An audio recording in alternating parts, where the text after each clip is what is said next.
మూడవ స్కందం 20వ అధ్యాయం 31వ శ్లోకం అయిపోయింది. 32వ శ్లోకం.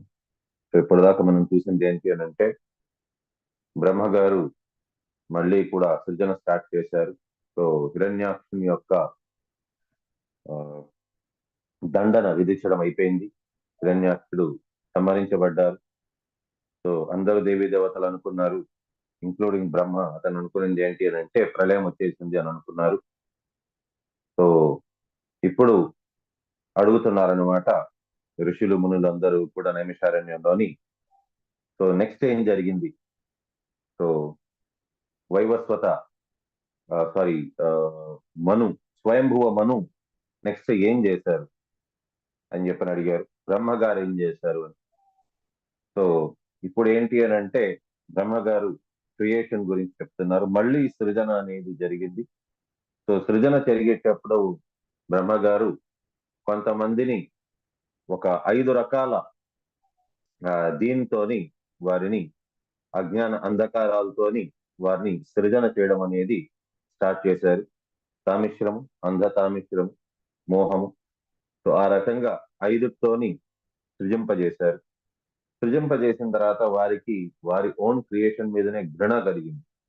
సో అతను ఆ శరీరాన్ని పక్కకు విసిరేశారంట. ఏంటిది అనేసి. సో వెంటనే యక్షులు మరియు రాక్షసులు వారిని తీసుకునేసారు. ఆ శరీరాన్ని వారు పెంపొందించుకోవడం స్టార్ట్ చేశారు. సో ఈ రకంగా బ్రహ్మగారి ద్వారా సృజన అనేది రాక్షసులు మరియు యక్షులు అనేవారు సృజింపజేయబడ్డారు.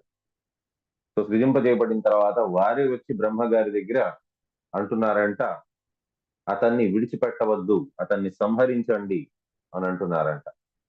ఎవరైతే అన్నారో అతన్ని సంహరించండి అని వారు యక్షులు, ఎవరైతే అన్నారో అతన్ని మాత్రం విడిచిపెట్టడానికి అవకాశమే లేదు అని వారు రాక్షసులుగా తయారయ్యారు. సో ఈ రకంగా విధింపజేయబడ్డారు. సో ముందైతే వారిని చూసుకొని బ్రహ్మగారు నవ్వుకున్నారు, ఏంటి నేను ఇలాంటిది సృజింపజేశానే. దాని తర్వాత అతనికి భయం వేసిందంట. సో అతను పరిగెత్తుకుంటూ వెళ్ళారంట భగవంతుడి దగ్గరికి. భగవంతుడి దగ్గరికి వెళ్ళి అతను ప్రార్థన చేసుకున్నారు, స్వామి నన్ను కాపాడండి, నా ద్వారా సృజింపజేయబడిన వారు వీరు నన్నే సంహరించేదానికి వస్తున్నారు అని. సో అతనిలో నా శక్తి సామర్థ్యం ఉంది, కానీ అయినా సరే కూడా భగవంతుని మాత్రమే ఆశ్రయిస్తున్నారు. ఎప్పుడైతే భగవంతుడి మీద ఆశ్రయించారో అప్పుడు భగవంతుడు తనకి ఇమ్మీడియట్ గా ఆ శరీరాన్ని వదిలిపెట్టామన్నారు.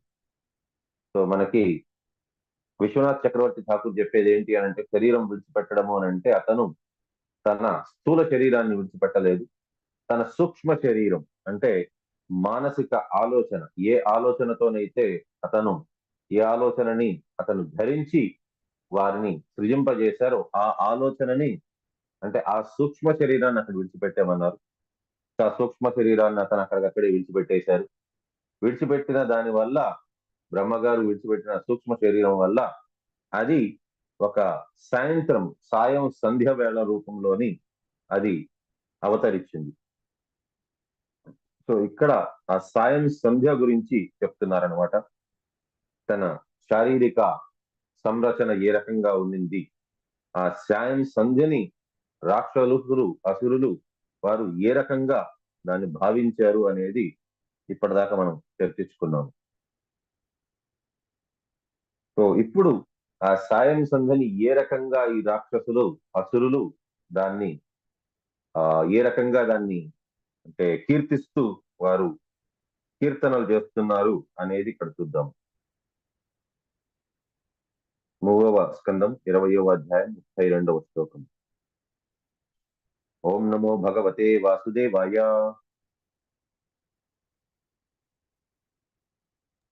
ఓం నమో భగవతే వాసుదేవాయ. ఓం నమో భగవతే వాసుదేవాయ. ఓం నమో భగవతే వాసుదేవాయ. ఓం నమో భగవతే వాసుదేవాయ. ఓం నమో భగవతే వాసుదేవాయ. నారాయణం నమస్కృత్య నరం చైవ నరోత్తమం దేవీం సరస్వతీం వ్యాసం దేవీం దేవీం సరస్వతీం వ్యాసం తథో జయముదీరయే తతో తతో జయముదీరయే జయముదీరయేత్. నష్టప్రాయేషు అభద్రేషు నష్టప్రాయేషు అభద్రేషు నిత్యం భాగవత సేవయా నిత్యం భాగవత సేవయా భగవతే ఉత్తమ శ్లోకే భగవతే ఉత్తమ ఉత్తమ శ్లోకే శ్లోకే భక్తిర్భవతి నైష్టికి భక్తిర్భవతి భక్తిర్భవతి నైష్టికీ. 32వ శ్లోకం. అహో రూపమహో ధైర్యం అహో అస్యానవాంబయా మధ్యే కామయామానాం కామే వా విసర్పతి. Translation: They demonstrate her. Oh, what a beauty! What rare self-control! What a budding youth in the midst of us all who are passionately longing for her. She is moving about like one absolutely free from passion. So, ఇది రాక్షసుల ప్రవృత్తి గురించి ఇక్కడ చెప్తున్నారు. Actual గా ఈ కలియుగంలోని ఈ so called సినిమాల్లోని మీరు చూసేదన్నీ కూడా రాక్షస ప్రవృత్తి గురించే చూస్తుంటారు. సో కాబట్టి రాక్షసులు ఏ రకంగా ఆ సాయం సంధ్యని పొగిడారు అనే దానికంటే కూడా ఈ మెంటాలిటీ ఉండేవారు రాక్షసులు అనే విషయాన్ని మనకి తెలియజేస్తున్నారు. సో మామూలుగా మీరు చూసారు అని అంటే ఆల్మోస్ట్ ఇప్పటి కాలంలో వచ్చే ప్రతి సినిమా మనసుని విచలితం చేసి మనిషిని పాడు చేసే రకంగానే ఉంటుంది సినిమాలన్నీ కూడా. సో అందుకోసమే మనకి ఇస్కాన్ డివోటీస్ మీరు చూసినట్లయితే సినిమాలో అంతా కూడా చూడరు. ఎందుకనంటే సినిమాలో అంతా ఒక లెవెల్ దాకా బాగానే అనిపిస్తుంది. ఎందుకనంటే హీరోయిజం అందులో వెతుకుతాం మనం.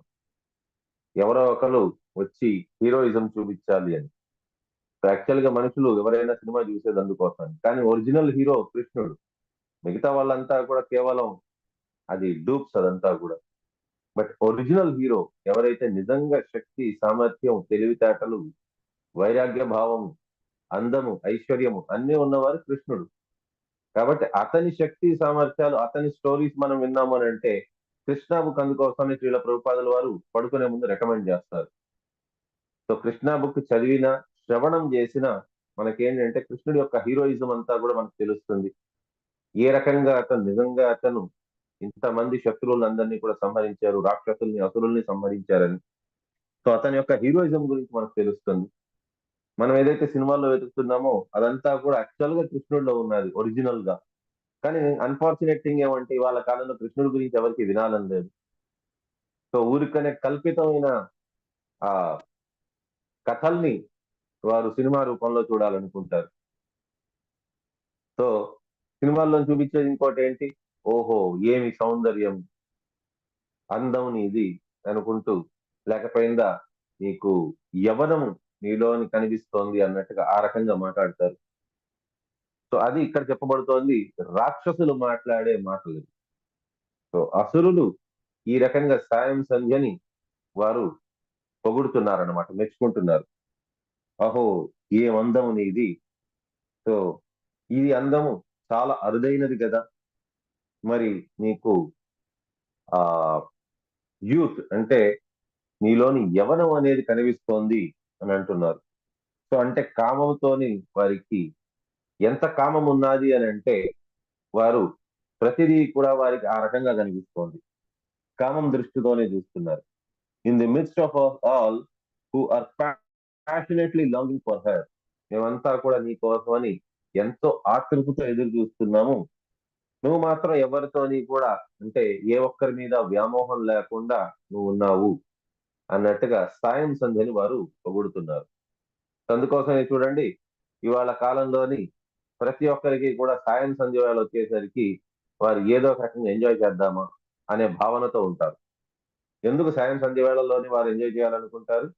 ఎందుకంటే బ్రహ్మ ముహూర్తంలో వారు లేయలేరు. ఎవరైతే బ్రహ్మ ముహూర్తంలో లేయలేరో వారికి అసుర భావమే కలిగి ఉంటుంది. బ్రహ్మ ముహూర్తం అనేది భగవంతునికి ప్రీతికరమైనది. సో ఆ బ్రహ్మ ముహూర్తంలో లేసే వారికి అన్ని రకాల కంట్రోల్స్ వాళ్ళలో ఉంటుంది. కంట్రోల్స్ ఉన్నది అని అంటే వారి జీవితం సరైన మార్గంలో వెళ్తుంది. ఎవరికైతే నిద్ర సరిగ్గా వారు తొందరగా పడుకోలేరు, తొందరగా బ్రహ్మ ముహూర్తంలో లేలేరో అటువంటి వారికి సాయం సంధ్య వేళ మాత్రమే వారి కోరికను తీర్చేలాంటి సమయం అవుతుంది. సో ఆ కోరికలు తీర్చే సమయం అనేది ఎప్పుడైతే ఉంటుందో, కోరికలు అనేది శరీరానికి సంబంధించింది. సో శారీరకమైన ఆలోచనలే ఉంటాయి వారికి. కానీ మీరు తెల్లారిపూట బ్రహ్మ ముహూర్తంలో లేచారంటే ఆత్మకి సంబంధించిన ఆలోచనలు ఉంటాయి. మధ్యాహ్నం పూట కాబట్టి అది సత్వగుణం. సత్వగుణం అనేది ఆత్మకి సంబంధించిన ఆలోచనలు ఉండేటివి. రజోగుణం ఏంటంటే మనసుకి సంబంధించిన ఆలోచనలు. మనసు ఏం చేస్తుంది? కోపపడుతుంది, లేకపోయిందా ఆందోళన పడుతూ ఉంటుంది, ఆవేశం పడుతూ ఉంటుంది. సో రజోగుణం ఉండేవారు మనసు గురించి ఆలోచించేవారు. తమో గుణం ఉండేవారు శరీరం గురించి ఆలోచించేవారు. సో 3 రకాల లేయర్స్. సో శరీరం గురించి, సూక్ష్మ శరీరం, ఒకటి స్థూల శరీరం. స్థూల శరీరం గురించి ఆలోచించేవారు తామసిక గుణం. నెక్స్ట్ సూక్ష్మ శరీరం గురించి ఆలోచించేవారు వారు రజోగుణం. అండ్ ఆత్మ గురించి ఆలోచించేవారు వారు సత్వగుణం. ఎవరైతే ఆత్మ గురించి కూడా కాకుండా పరమాత్మ గురించి, భగవాన్ గురించి ఆలోచిస్తారో, భగవాన్ గురించి ఆలోచించిన వారు మిగతా అన్నింటినీ కూడా సాటిస్ఫై చేయగలరు. మనకి భగవద్గీతలో చెప్పినదే అది. ఎవరైతే భగవాన్ గురించి ఆలోచించగలరో వారు అన్నిటికంటే శ్రేష్ఠులు. భగవంతుని ఏ రకంగా సంతృప్తి పరచాలి. కాబట్టి మనకి బృందావనికి మనం వెళ్ళినప్పుడు మనకి సాధువులు, మహాత్ములు వారందరూ చెప్పేది కూడా ఒకటే చెప్తారు. ఇప్పుడు మీరు మీ కర్తవ్యాన్ని మానేసుకొని ఏ పని చేయలేరు. మీరు యాక్చువల్ గా ఏదైనా సరే కూడా భోగం భగవంతుడికి పెడితే మనకి భగవంతుడు మనం పెట్టిన భోగాన్ని అంతా స్వీకరించేస్తారు. ఏ ఒక్కటి కూడా ఉంచరు, మొత్తం అంతా స్వీకరించేస్తారు. స్వీకరించిన తర్వాత భగవంతుడు ఆలోచిస్తారంట, అయ్యో నా భక్తుడు, నా భక్తురాలు వారు నా కోసం పెట్టారు, నేనైతే స్వీకరించేశాను, కానీ మరి వారి ఆకలి గడుపుతూనే ఉండిపోతారే, మరి వారికి ఎలాగా అని చెప్పని అక్కడ శ్రీమతి రాధారాణి పర్సనల్ గానే కుక్ చేస్తారు ఎప్పుడు కృష్ణుడికి. కృష్ణుడు శ్రీమతి రాధారాణి చేతి వంట తప్పించి ఇంకెవరి చేతి వంట తినరు. కానీ ఎప్పుడైతే భక్తుడు అంత ప్రేమతో పెడతారో భగవంతుడు దాన్ని స్వీకరించేస్తారు. మరి వారి ప్లేట్స్ ఖాళీ అయిపోతున్నది చూసి భగవంతుడికి బాధ అనిపిస్తుంది. అందుకోసం భగవంతుడు శ్రీమతి రాధారాణి వండిన వంటకాల్ని మళ్ళీ యథావిధిగా మన ప్లేట్స్ లో మళ్ళీ నింపేస్తారు. సో భగవంతుడు మనం పెట్టింది స్వీకరించకుండా కాదు, భక్తితో పెట్టింది ఏదైనా సరే కూడా భగవంతుడు స్వీకరిస్తారు. పత్రం పుష్పం ఫలం తోయం యోమే భక్త్యా ప్రయచ్చతి. భగవంతుడే చెప్పారు, మీరు భక్తితోని, ముందు ఇంపార్టెంట్ ఏంటంటే యోమే భక్త్యా ప్రయచ్చతి. ఏదైతే భక్తితో మనం అర్పిస్తామో అది స్వీకరిస్తారు ఖచ్చితంగా భగవంతుడు. భగవంతుడే భగవద్గీతలో చెప్పారు. కానీ ఏదేది పెట్టాలనేది కూడా చెప్పేశారు. సో ఈ రకంగా ఏది మీకోసమని ఉపయుక్తమైనది అనిపిస్తుందో అది మీకోసం ఉపయుక్తమైనదా, మీకోసం పని చేస్తుందా లేదా అనే దానికంటే భగవంతుడి కోసం ఆలోచించండి. మీకోసం ఇల్లు కట్టించుకుంటున్నారు, మీకోసం ఇల్లు కట్టించుకునే దానికంటే కూడా భగవంతుడి కోసం అని ఆలోచించండి. స్వామి మీకోసం అని ఒక ఇల్లు కట్టిస్తున్నాను, దీని యజమాని మీరే. సో ఈ ఇంట్లోని మీరే ఉండాలి స్వామి, మీతో పాటు అనుమతి ఇస్తే మేము కూడా ఉంటాము. అప్పుడు భగవంతుడికి ఏమనిపిస్తుందంటే, లేకపోయినా భగవంతుడి కంటే ముందు భగవంతుని యొక్క భక్తులు, దేవీ దేవతలు వారందరూ వచ్చేస్తారు. ప్రతి దేవీ దేవత వస్తారు. సో అందుకోసమనే మీరు అబ్జర్వ్ చేసినట్టయితే గంగా కంటే కూడా మానసీ గంగా ఇంకా ఎక్కువ శక్తివంతమైనది, రాధాకుండ ఇంకా శక్తివంతమైనది. ఎందుకంటే భగవంతుడు ఆహ్వానిస్తే వచ్చినట్టు అవన్నీ కూడా. సో కాబట్టి ఈ రకంగా భగవంతుడి కోసమని దేవీ దేవతలందరూ కూడా, ఓ ఇక్కడ భగవంతుడు ఉండబోతారా, కాబట్టి భగవంతుడు ఉంటారు అని అంటే ఈ ఇల్లు ఇంకా సమృద్ధవంతంగా ఉండాలి అని చెప్పని ఆ ఇంటిని ఇంకా మంచిగా చేస్తారు. అదే ఏదైనా ఒక వెహికల్ కొనుక్కుంటున్నారు, వాహనం ఏదైనా కొనుక్కుంటున్నారంటే భగవంతుడి కోసం అనేసి చెప్పండి, స్వామి మీకోసం అని కొన్నాను నేను ఇది, మీకు విహారం కోసం అనేసి ఎప్పుడైనా ఈ వాహనంలో తీసుకెళ్లాలని క్యాల్కులేట్ చేసి చూడండి. ఆ వాహనానికి ఎప్పటికీ కూడా యాక్సిడెంట్ అనేది అయ్యే అవకాశమే లేదు. ఒకవేళ యాక్సిడెంట్ అయ్యింది అని అంటే ఆ వాహనంలోని మీరు భగవంతుడిని ఎప్పుడూ కూడా తీసుకెళ్లలేదు, ఊరేగింపు చేయలేదు అని అర్థం.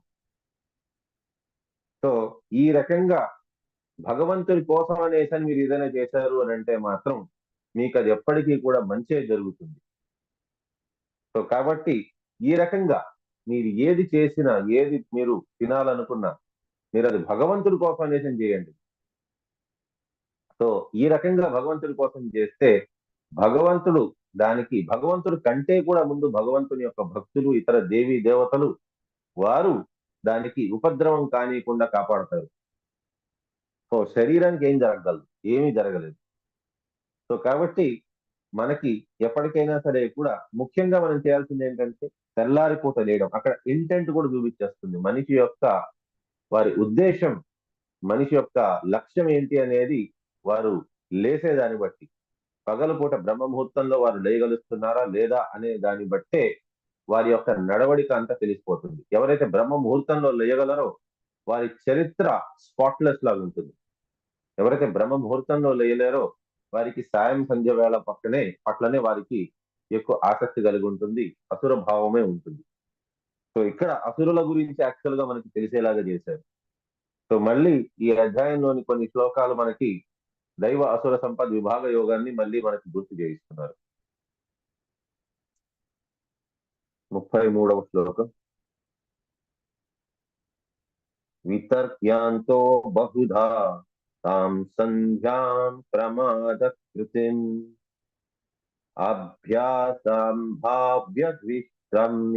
విశ్రంభాత్ ప్రయాపృచ్ఛాన్ కుమేధసః. Translation: indulging in various speculations about the evening twilight, which appeared to them endowed with the form of a young woman, the wicked-minded asuras treated her with respect and fondly spoke to her as follows. So వారికి ఇక్కడ భాగవతంలోనే చెప్తున్నారు, indulging in various speculations about the evening twilight, which appeared to them endowed with the form of a young woman. వారికి సాయం సంధ్య అనేది అసురులకి ఒక అందమైన ఒక యువతి వలె వారికి కనిపిస్తున్నారంట. యాక్చువల్ గా అక్కడ యువతి కాదు, కానీ సాయం సంధ్య అనేది వారికి యువతి వలె గోచరిస్తున్నది. సో వారు ఎటువంటి వారికి ఆ సాయం సంధ్య వేళ ఒక అందమైన యువతి రకంగా కనిపిస్తున్నది అని అంటే, the wicked minded asuras treated her with respect and fondly spoke to her as follows. So వారి ప్రవర్తనకి విరుద్ధంగా వారేంటి అని అంటే ఈ సాయం సంధ్యని వారు ఒక అందమైన యువతిలాగా చూస్తున్నారు కాబట్టి ఆమెతో ఏదో ఒక లబ్ధి పొందుదాం అనే ఉద్దేశంతో సాయం సంధ్యని బాగా వారు గౌరవంతో వారితో మాట్లాడుతున్నారు. యాక్చువల్ గా వారి పట్ల గౌరవం లేదు, కానీ లబ్ధి పొందుదాం అనే ఏకైక ఉద్దేశంతో సాయం సంధ్యని వారు చాలా గౌరవంగా మాట్లాడుతున్నారు. సాయం సంధ్య వీళ్ళకి చేసిన మంచి ఏమీ లేదు, వీరు సాయం సంధ్య గురించి పట్టించుకున్నది ఏమీ లేదు. కానీ ఆ సాయం సంధ్య వారికి ఒక అందమైన యువతిలాగా గోచరిస్తున్న దాని వల్లనే వారు చాలా చాలా గౌరవప్రదమైన మాటలు మాట్లాడుతున్నారు. సో ఇప్పుడు ఏమంటున్నారో అది చూద్దాం. 34వ శ్లోకం. కాసి కస్యాసి రంభోరు కోవర్తాస్తేత్ర భామిని రూపద్రావిణ పన్యేన దుర్భగాన్నో.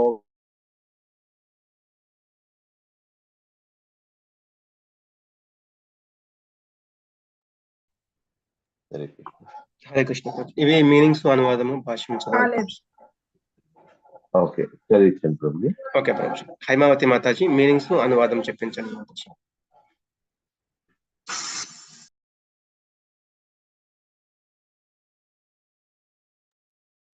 హరే కృష్ణ హైమావతి మాతాజీ. హరే కృష్ణ మాతాజీ. ఓం నమో భగవతే వాసుదేవాయ. రోజు చెప్పారా శ్రీమద్ భాగవతము? మీనింగ్స్ అనువాదం చదివించండి మాతాజీ. కా ఎవరవు ఎవరు అపి నీవు అసి నీవు అసి అస్య ఎవరికి కన్య ఎవరికి చెందిన దానవు ఎవరికి పంపిన దానం అపి నీవు అసి నీవు అసి నీవు. రంభోరు ఓ సుందరి రంభోరు సుందరి కహ ఏమి సహా ఏమి వా లేక లేక అర్థ ఉద్దేశ్యము ఉద్దేశము ఏ నీ యొక్క యొక్క పాత్ర ఇచ్చట భామిని ఓ కామిని కామిని రూప సౌందర్యము సౌందర్యము ద్రవిణ అమూల్యము అమూల్యము అన్యేన సొమ్ముతో సొమ్ముతో దుర్భగాన్ దుర్భాగ్యులమగు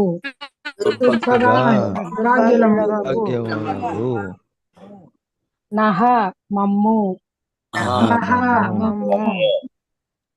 విబాధసే ఆశ పుట్టించి హింసింతువు ఆశ పుట్టించుము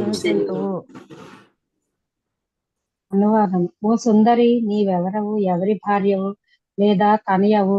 మా ఎదుట నీవు ప్రత్యక్ష మగుటల ఉద్దేశం దౌర్భాగ్యులమైన మమ్ము అమూల్యమగు నీ సౌందర్యముతే ఎందులకు ఆశ పుట్టించి హింసించుచున్నావు? ఓ సుందరి, నీవెవరవు? ఎవరవు ఎవరి భార్యవు లేదా తనయవు? భార్యవు లేదా తనయవు మా ఎదుట నీవు ఉద్దేశమేమి?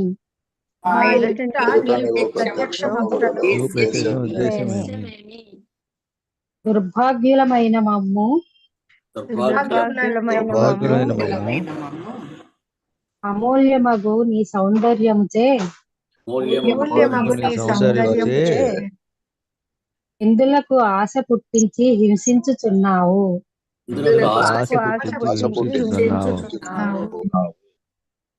హరే కృష్ణ ప్రభుజీ, ధన్యవాదాలు. భాస్కర ప్రభుజీ భాష్యం చేస్తారు. హరే కృష్ణ. హరే కృష్ణ మధుజీ. హరే కృష్ణ ప్రభుజీ. భాష్యము. శీల ప్రభుపాదికి జై. భౌతిక జగత్తు మిథ్య సౌందర్యముచే మోహ గ్రహిస్తుమయ్యేది దానవుల స్వభావం ఇచ్చట తెలుపబడినది. ఈ భౌతిక జగత్తుకు చెందిన చర్మ సౌందర్యము కొరకు దానవ స్వభావుడు ఎంతటి ధనమునైనను వెచ్చించగలడు. రెయ్యింబవళ్ళు కష్టపడి పనిచేసేది అట్టి వారి కఠిన పరిశ్రమ యొక్క ప్రయోజనము మైదన సుఖమును అనుభవించటయే యోగము అను పదము యొక్క అర్థము నెరగక వారు కొన్ని మార్లు తమను కర్మయోగులుగా చిత్రీకరించుకొనుచుందరు. పూర్ణ పురుషోత్తముడకు శ్రీకృష్ణ భగవానునితో దత్తపుడుట లేదా కృష్ణ భక్తి రసభావన యందు వర్తించుటయే యోగమను దాని భావము. కష్టించి పనిచేసి అనగా ఏ వృత్తి అయినప్పటికీ ఆ కర్మ ఫలమును దేవదేవుడకు శ్రీకృష్ణుని సేవకు అర్పించువాడే కర్మయోగి అనబడను. ధన్యవాదాలు మాతాజీ. ప్రభుజీ. హరే కృష్ణ. ఇక్కడ కర్మయోగి గురించి చెప్పారు. సో ఇక్కడ దానవులు వారి యొక్క ప్రవృత్తి, వారి యొక్క ఆలోచన విధానం గురించి మనకు చెప్పారు. వారు ఫస్ట్ థింగ్, వారికి సంబంధం లేని వారితోని దేవతలంటే భగవంతుని యొక్క భక్తులు. వారు భక్తులు అనే వారు ఎలా ఉంటారు అని అంటే, ఇప్పుడు మందిరంలోని మీరు ఉన్నారు, ఎవరైనా అందమైన యువతి వచ్చారు అని అంటే భక్తుల యొక్క ఆలోచన విధానం ఎలా ఉంటుంది అని అంటే, వారికి కూడా భక్తి అనేది అందాలి, వారు కూడా హరే కృష్ణ మహామంత్రాన్ని జపించాలి అనే ఆలోచన వారికి ఉంటుంది. కాబట్టి అందుకోసమే ప్రభుపాదుల వారు మనకి క్లియర్ కట్ గా డెఫినేషన్ ఇచ్చేశారు మందిరంలో ఎలా ఉండాలి అని. ఆడభక్తులకి సర్వసాధారణంగా మొదటిసారిగా వచ్చినప్పుడు ఆడభక్తురాలే వారితోని పరిచయం చేసుకొని వారికి సజెషన్స్ అవంతా ఇవ్వాలి. మగ భక్తులకి మగ భక్తులే సజెషన్స్ ఇవ్వాలి. So over a period of time ఎప్పుడైతే వారు కాస్తలో కాస్త మంచి డివోషన్ లోకి వస్తున్నారు, కాస్త శ్రద్ధ అనేది వచ్చింది అని అంటే, అప్పుడు టెంపుల్ ప్రెసిడెంట్ లాంటి వారు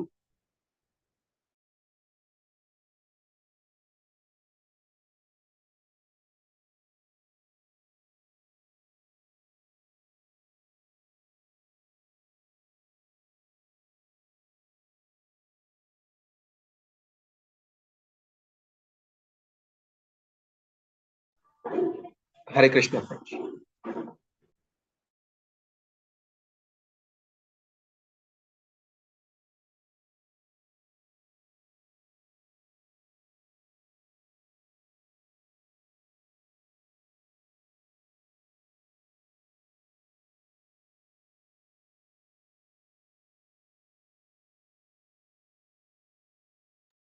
హరే కృష్ణ ప్రభుజీ.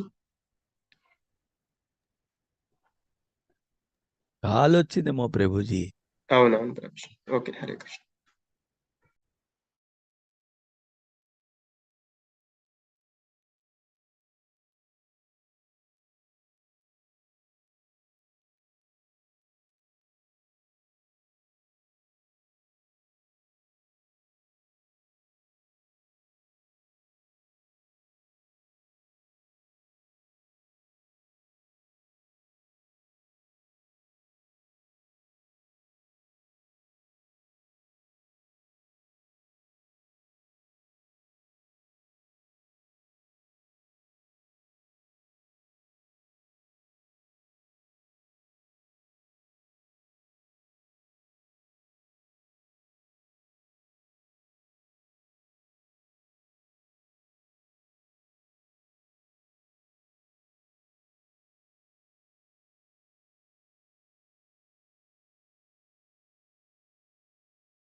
హరే కృష్ణ. ఎంతసేపుగా నేను మ్యూట్ లో ఉన్నాను? అదే మాకు డౌట్ వచ్చింది ప్రభుజీ. ఆల్మోస్ట్ 5 minutes పైన. 1 minute.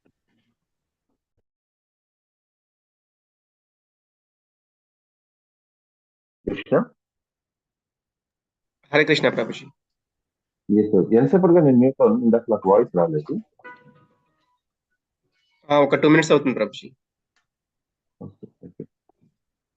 సో ఇది దానవుల యొక్క చరిత్ర గురించి వర్ణన చేస్తుంది. దానవులు ఏంటి అని అంటే మాయా వరుసలు చూడరు, పరస్త్రీ సంభవం గురించి ఆలోచిస్తారు.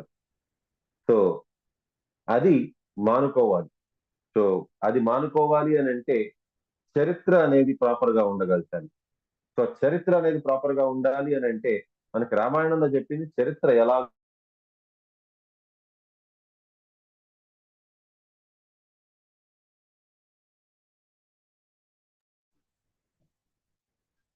మీ వాయిస్ వినపట్లేదు ప్రభుజీ. హరే కృష్ణ ప్రభుజీ. హరే కృష్ణ వినిపిస్తుందా ప్రభుజీ? నాకు బ్రేక్ అయింది ప్రభుజీ. మళ్ళీ ఇప్పుడు వినపడుతుంది ప్రభుజీ. సో చరిత్ర గురించి ఎలా ఉండాలి, దాన్ని ఏ రకంగా మనం ఆ చరిత్రని అచీవ్ కావచ్చు అనే దాని గురించి మనకి భగవద్గీతలో చెప్పబడ్డాది.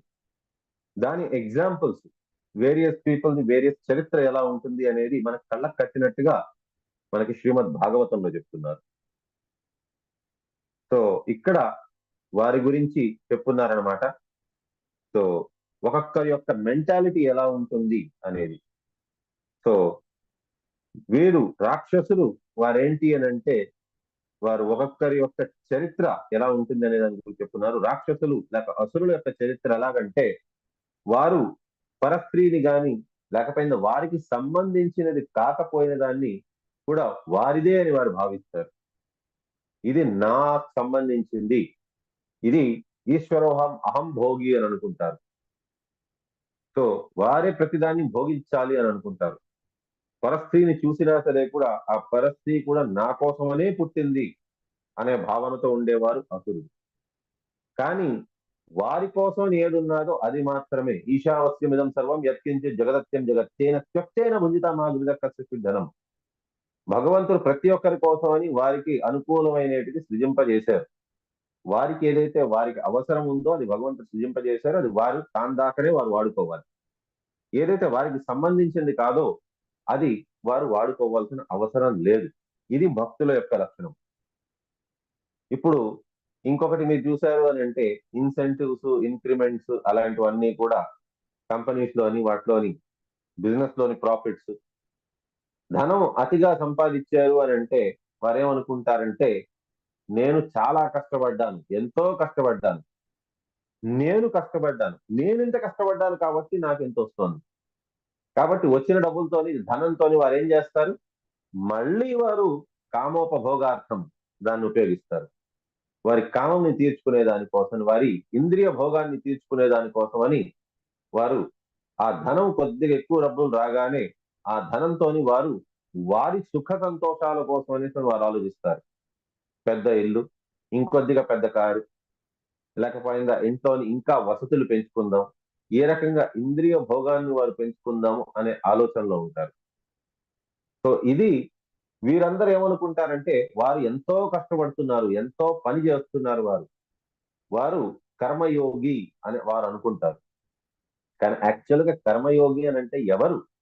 డెఫినేషన్ మనకి భగవద్గీతలో ఇచ్చారు. ఎవరైతే వారి కర్మని, వారి విధియుక్త ధర్మాన్ని వారు చేస్తూ ఉంటారో వారు ఫలితానికి వారు ఆపేక్ష అనేది పెట్టుకోరు.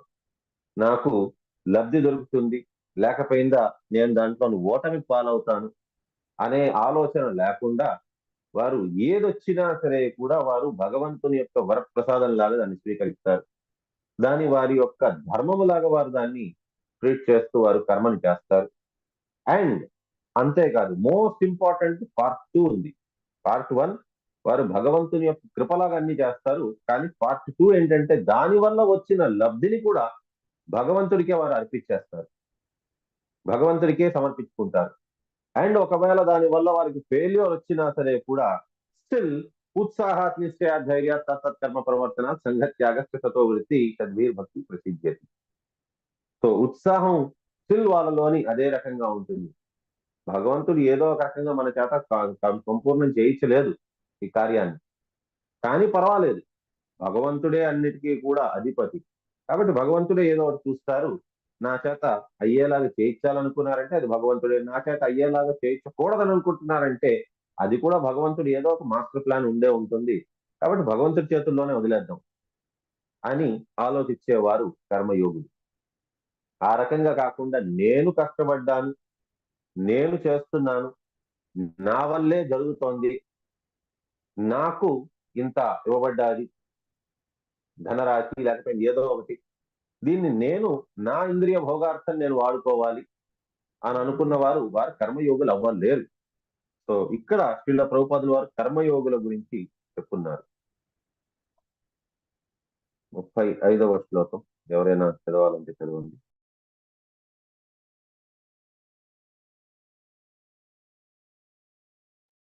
మణిమాతాజీ హరి. ఓం నమో భగవతే వాసుదేవాయ. యావాకాచిత్తమబలే దిష్ట్యా సందర్శనం తవ ఉత్సనోపేక్షమాణానాం కందుక క్రీడయా మనః.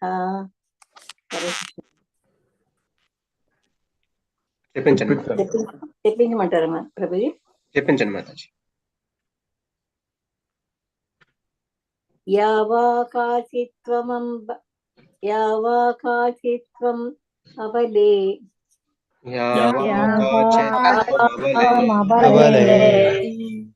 దిష్ట్యా సందర్శనం తవ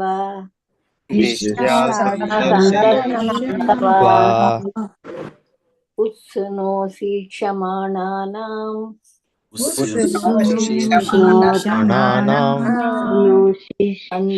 క్రీడయా మనః.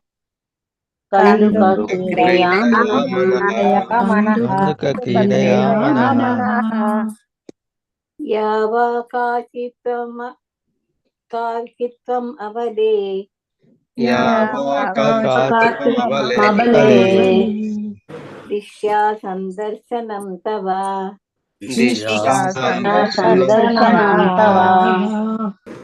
ఉత్సునోసి క్షమాణానాం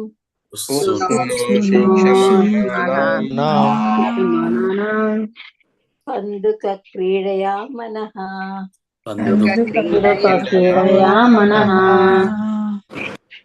యావాకాచిత్వం అబలే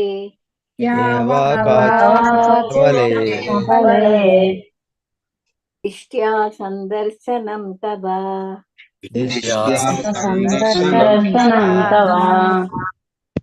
ఉత్సునోషి క్షమాణానాం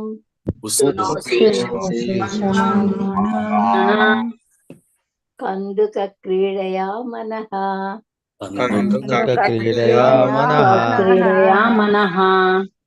హరే కృష్ణ. ధన్యవాదాలు ప్రభుజీ. యశోద మాతాజీ. హరే కృష్ణ ప్రభుజీ.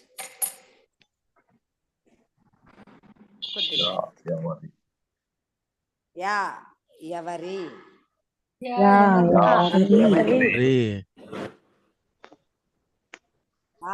లేక కాచిత్ ఎవరైనను నీవు అబలే ఓ సుందరీమణి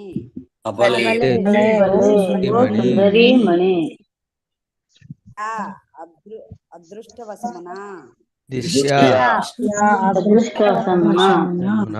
దర్శనం గాంచితిమి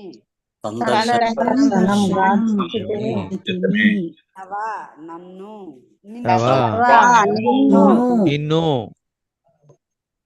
ఉత్సునోసి నీవు కలత పరుచుచున్నావు.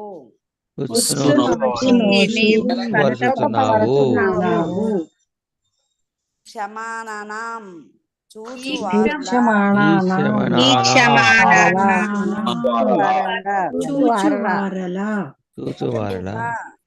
కందుక కొమ్ముతో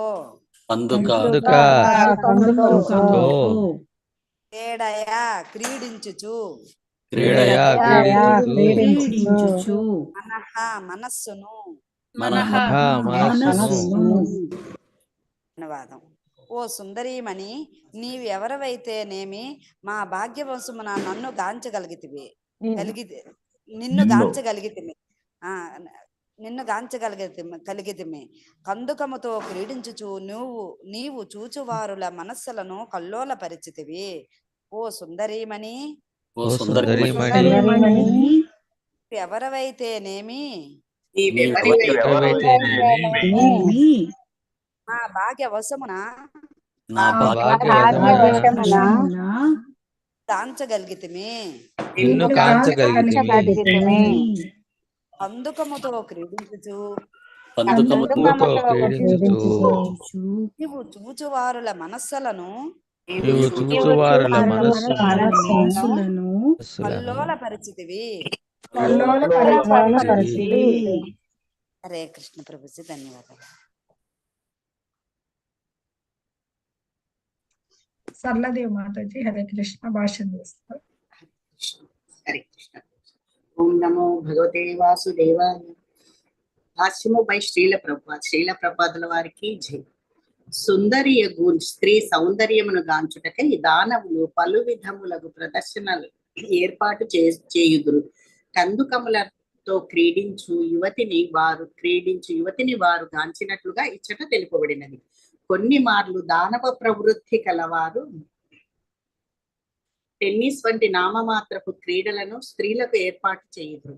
సుందరీమణుల దేహ నిర్మాణమును గాంచుచు మైథున సుఖమును సూక్ష్మ రూపమును అనుభవించేటయే అట్టి ఆటల ప్రయోజనము.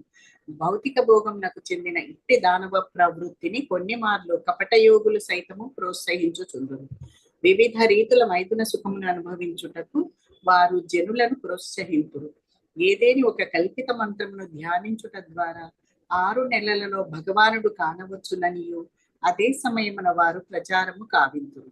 జనులు తాము వంచింపబడవలెనని కోరునందున వారిని తప్పుదారి పట్టించి మోహపరచుటకు శ్రీకృష్ణ భగవానుడు వంచకులను సృష్టించును. అటువంటి కపట యోగుల వేషమున గల నిజమగు ప్రపంచ భోగులై ఉన్నారు. ఎవరేని జీవితమును అనుభవింపగోరినచో అది స్థూల ఇంద్రియములతో కాదని భగవద్గీత ఉపదేశించినది.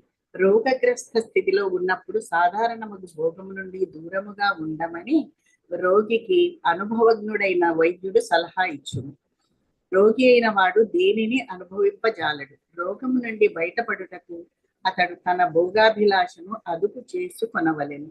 అదే విధముగా భౌతిక స్థితియు రోగగ్రస్త స్థితియే. ఎవరేని నిజమైన ఇంద్రియ భోగమును అనుభవింపగోరినచో భవబంధము నుండి విడిపడవలెను. ఆధ్యాత్మిక జీవితమున మనము అంతము లేనట్టి ఇంద్రియ భోగమును అనుభవింపగలము. భౌతిక ఆధ్యాత్మిక భోగముల నడుమ భేదమేమనగా భౌతిక భోగము పరిమితమైనది. మనుజుడు మైథున సుఖానురక్తుడైనప్పటికీ దానిని దీర్ఘకాలము అనుభవింపజాలడు. కానీ ఆ మైథున సుఖమును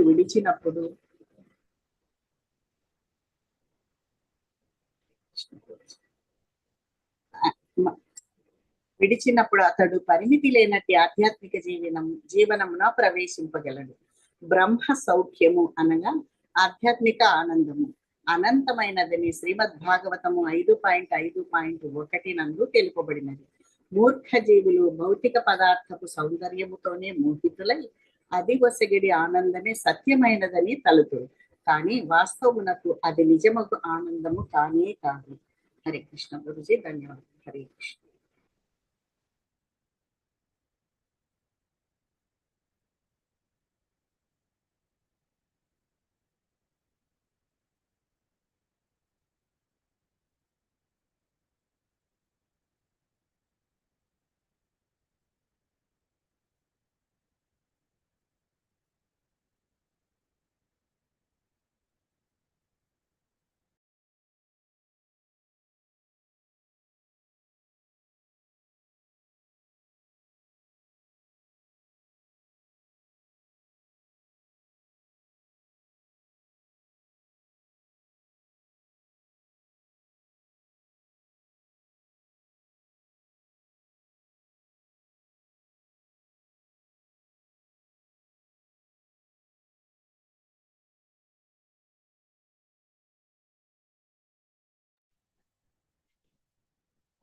హరే కృష్ణ ప్రభుజీ.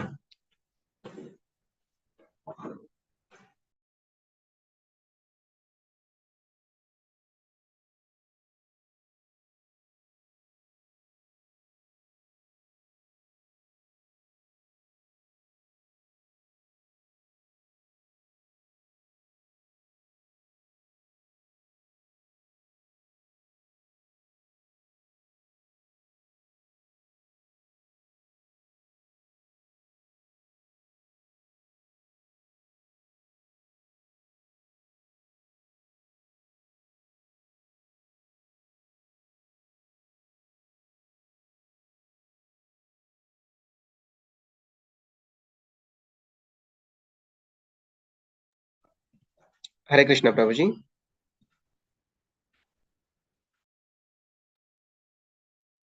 సో ఇక్కడ దానవుల యొక్క ప్రవృత్తి, అసలైన ప్రవృత్తి గురించి మనకి ఇక్కడ తెలుస్తుంది.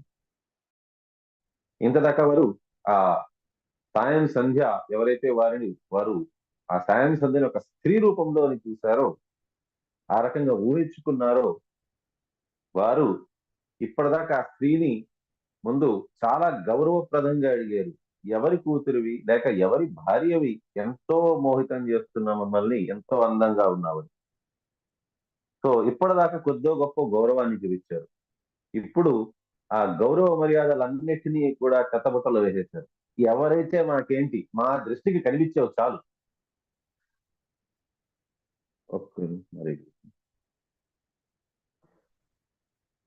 ఒక్క నిమిషం చేసి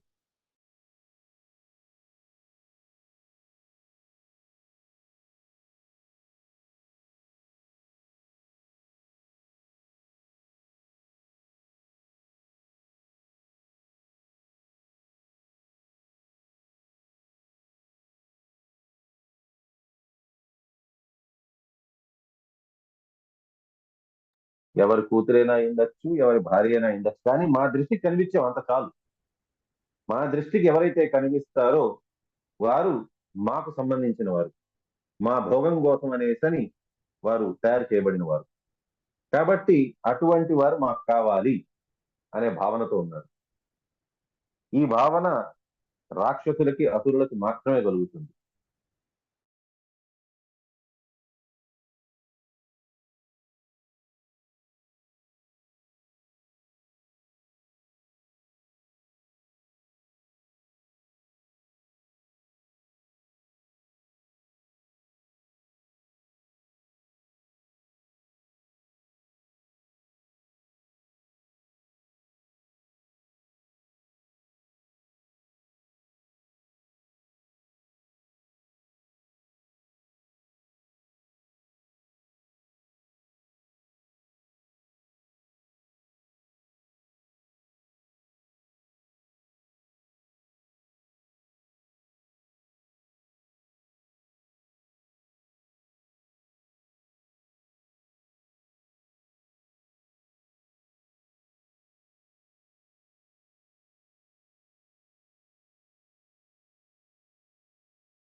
హరే కృష్ణ ప్రభుజీ.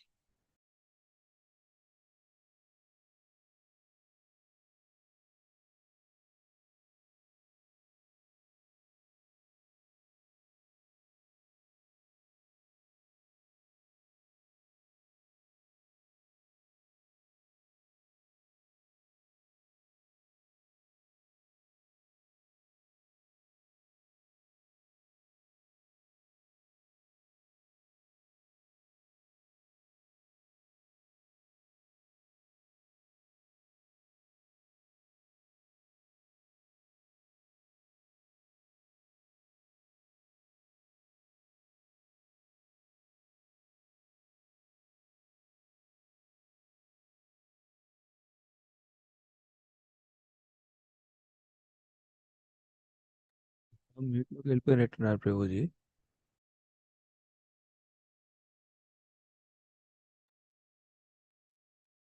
హరే కృష్ణ. హరే కృష్ణ ప్రభుజీ. హరే కృష్ణ. సారీ, మాకు మళ్ళీ కాల్ వచ్చిందండి. ఓకే, సో ఇక్కడ అసురుల గురించి చెప్పున్నారు. ఇప్పుడు వారికి సంబంధం లేదు, ఎవరైనా కావచ్చు, మీరు ఎవరైనా అయి ఉండొచ్చు, మా దృష్టికి గోచరిచ్చారు కాబట్టి మాకు సంబంధించిన వారు, మేము దాన్ని ఎంజాయ్ చేయాలి అనే భావనతో ఉన్నారు. యాక్చువల్ గా స్త్రీల కోసమని వారికి అన్నిటికంటే పెద్ద ఆభరణం ఏది అని అంటే వారి యొక్క శీలం. వారి శీలాన్ని వారు ఎప్పటిదాకైతే జాగ్రత్తగా వారి దాకా పెట్టుకొని ఉంటారో అప్పటిదాకా వారికి అందం. వారి ఆభరణం ఏంటి అని అంటే వారి సిగ్గు. కాకపోతే ఇవాళ కాలంలో ఏంటి అని అంటే ఆడవారి చేత అన్ని కసరతులు, వారికి అన్ని రకాల గేమ్స్ అవంతా కూడా స్పోర్ట్స్ అలాంటివి వాళ్ళ చేత చేయించి, అది యాక్చువల్ గా దాని ఉద్దేశం ఏంటి అని అంటే శ్రీల ప్రభుపాదులు వారు చెప్తున్నారు, యాక్చువల్ గా వారు శక్తివంతంగా ఉండాలి అనేది వారి ఉద్దేశం కాదు, వారి శరీర ప్రదర్శన కోసం అనేది. కానీ మరి అలాంటప్పుడు వారికి శక్తి అలాంటివి రావాలి అని అంటే వారికి కూడా స్పోర్ట్స్ అనేది, నృత్యం అనేది కావాలి కదా. మరి ఒక్కసారి మీరే ఆలోచించి చూడండి, భరతనాట్యం, కూచిపూడి ఇటువంటి మన సాంప్రదాయకమైన నృత్యాలు, దాంట్లోని ఏమాత్రమైన అశ్లీలత కనిపిస్తుందా? ఏమాత్రం కనిపించదు. చాలా అద్భుతంగా ఉంటారు. ఆడవారు అందులోని శక్తి రూపంలోని కనిపిస్తారు అటువంటి నృత్యాలు చేసేటప్పుడు. వారి యొక్క సౌందర్యం కనిపిస్తుంది. ఆ సౌందర్యం ఎటువంటి సౌందర్యం కనిపిస్తుంది అంటే భక్తియుక్త సౌందర్యం.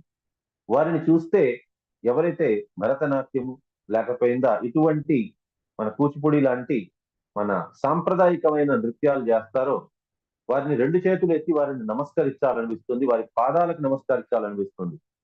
అంత అద్భుతమైన, అంత గౌరవంగా అనిపిస్తుంది వారిని చూడగానే. కానీ ఇవాళ రేపు మోడర్న్ డాన్సులు లేకపోయిందా వారి గేమ్స్ అవంతా ఏంటి అని అంటే శ్రీల ప్రభుపాదులు వారు చెప్తున్నారు, యాక్చువల్ గా వారి శక్తిని పెంపొందించే ఉద్దేశం కాదు, అది వేరే ఇంకేదో ఉద్దేశించుకుంటూ అవి చేయిస్తున్నారు. కాబట్టి అది సరైనది కాదు అని. ఎందుకు అని అంటే అటువంటివి చేసేదానికంటే కూడా ముఖ్యమైనది ఏంటి అని అంటే కొన్ని వేలాది లక్షలాది మంది రాక్షసులు ఆ కామపు దృష్టితోనే తయారుగా ఉంటారు వారిని చూసేదానికోసమని. సో అది అవాయిడ్ చేసేదానికోసమని వారికి ఇది సరైనది కాదు అని చెప్తున్నారు. సో ఇంకొకటి ఇక్కడ జీవుని యొక్క లక్షణం గురించి చెప్తున్నారు. జీవులు ఎలా ఉంటారు అని అంటే వారికి అంటే కామముతో ఎవరికైతే కళ్ళు మూసుకుపోయి ఉంటుందో వారికి నిజమైన ఆనందం ఏది, ఎలా పెంచుకోవాలి, వారు పొందాలి అనేది వారికి తెలియదు. ఎందుకంటే శరీరం రోగగ్రస్తంగా ఉండేటప్పుడు ఏ అదైనా సరే కూడా వారు రుచిని, నిజమైన రుచిని వారు ఆస్వాదించలేరు. జ్వరంగా ఉండేటప్పుడు కొబ్బరి నీళ్లు తాగినా చాలా చేదుగా అనిపిస్తుంది. సో ఎందుకు అని అంటే వారి శరీరం రోగగ్రస్తం అయిపోయి ఉన్నది. వారికి తెలియదు ఏది వారు స్వీకరించాలి, ఏది వారు స్వీకరించకూడదు అని. సో అది వారికి తెలియనప్పుడు వారు నిజమైన రుచిని ఆస్వాదించలేరు. నిజమైన రుచిని ఆస్వాదించలేనప్పుడు అది రుచి అనిపించకూడదు. నిజమైన రుచి ఎప్పుడు వస్తుంది అని అంటే వారు చాలా చాలా హెల్దీగా ఉండేటప్పుడు ఆరోగ్యవంతంగా ఉండేటప్పుడు అప్పుడు వారి దేనిదైనా రుచిని వారు ఆస్వాదించగలరు. సో కాబట్టి మనకి హరే కృష్ణ మహామంత్రం అనేది శ్రీల ప్రభుపాదుల వారి ద్వారా చెప్పబడింది ఏంటి అని అంటే రోగాన్ని నుంచి మనల్ని బయటకు తీసుకొచ్చేదానికి ఒక ప్రయత్నం. సో మనకి ఈ రకంగా మనకి రోగం నుంచి మనం బయటకు వచ్చినప్పుడు మనకి ఈవెన్ నెక్టర్ ఆఫ్ ఇన్స్ట్రక్షన్ లో కూడా మనకి చెప్పున్నారు, రోగంతో ఉండే శరీరానికి ఎవరికైతే కరోనా లేకపోయినా కఫము లేక పైత్యము లాంటి రోగం వస్తుందో అటువంటిప్పుడు వారికి ఇచ్చేది ఏంటి అని అంటే కలకండిస్తారు నోట్లో, పటిక బెల్లం. ఆ పటిక బెల్లం వారు చప్పరిస్తూ ఉంటే వారికి ఏంటి అని అంటే క్రమాత్ భవతి తద్గదా మూల హంత్రి. So over a period of time వారికి ఎప్పుడో ఒకప్పుడు వారికి రుచి తెలుస్తుంది. అలాగే మనం హరే కృష్ణ మహామంత్రాన్ని నిరంతరంగా జపిస్తూ ఉండాలి. నేను జపిస్తున్నాను కానీ నాకు రుచి రావటం లేదు, నేను జపిస్తున్నాను కానీ నా పాపం తగ్గట్లేదు, నేను జపిస్తున్నాను కానీ నా కోరికలేవి తగ్గట్లేదు, నేను ఇంకా కూడా భౌతికమైన కోరికల్లోనే మునిగిపోయి ఉన్నాను, నాకు ఏమాత్రం కూడా భక్తి అనేది రావటం లేదు అనేది అనిపిస్తుంది. సహజం, అది నాకు అనిపిస్తుంది. కాకపోతే భగవద్గీతలోని అండ్ నెక్టర్ ఆఫ్ ఇన్స్ట్రక్షన్ లోని వాటన్నిటిలోని మనకి చెప్పున్నది ఏంటి అని అంటే మనకి స్లో అండ్ స్టడీగా మనకి అది వస్తుంది. వెంటనే అది మనం స్టార్ట్ చేయగానే రాదు, కొంతకాలం పడుతుంది. బట్ మనకి అది వస్తుంది, over a period of time వస్తుంది, ఖచ్చితంగా వస్తుంది. సో కాబట్టి అప్పటిదాకా మనం ఏం చేయాలి అంటే తాం స్థితిక్ష భారత, తను తట్టుకుంటూ ఉండాలి, ఆ కష్టాలని తట్టుకుంటూ ఉండాలి. కానీ at the same time Hare Krishna మహామంత్రం జపంని మాత్రం విడిచిపెట్టకూడదు. విడిచిపెట్టకుండా మనం ఉత్సాహంతో నిశ్చయంతో దృఢ నిశ్చయంతో మనం ఉన్నాము అని అంటే over a period of time మనకి రోగగ్రస్తమైన శరీరం అనేది పోతుంది.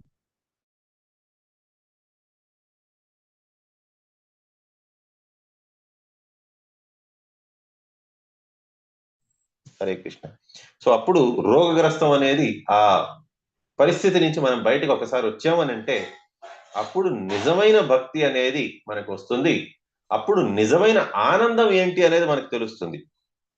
ఫర్ ఎగ్జాంపుల్, చిన్నప్పుడు ప్రతి ఒక్కరు బొమ్మలతో ఆడుకోవాలనుకొని ఉంటారు, చాక్లెట్స్ అవి తినాలనుకొని ఉంటారు. సో ధనం వారు సంపాదించుకున్నాక ఫస్ట్ థింగ్ వారు చేసేది వారి జీతంతో ఎక్కువ చాక్లెట్లు కొనుక్కుంటారు అని ప్రతి ఒక్కరు మనమంతా చిన్నప్పుడు అది ఆలోచించుండి ఉంటాం. ఎందుకు? తల్లిదండ్రులు డబ్బులు ఇవ్వట్లేదు చాక్లెట్లు కొనుక్కునేదానికి, లేక వాళ్లే చాక్లెట్లు కొనివ్వట్లేదు, ఇచ్చినా సరే కూడా మనం అడిగినంత కొనివ్వట్లేదు. సో కాబట్టి నన్ను సంపాదించినవ్వండి, మీకు ఒక్క రూపాయి కూడా ఇవ్వను, మొత్తం అంతా చాక్లెట్ తెచ్చుకుంటాను అనుకుంటాం.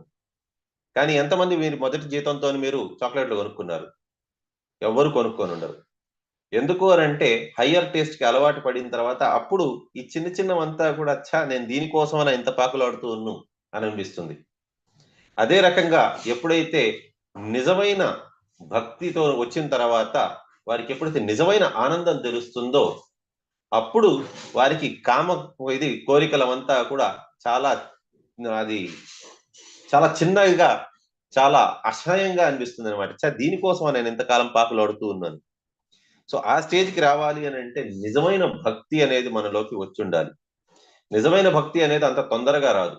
దానికి కేవలం మార్గం ఒకటి నామ జపం.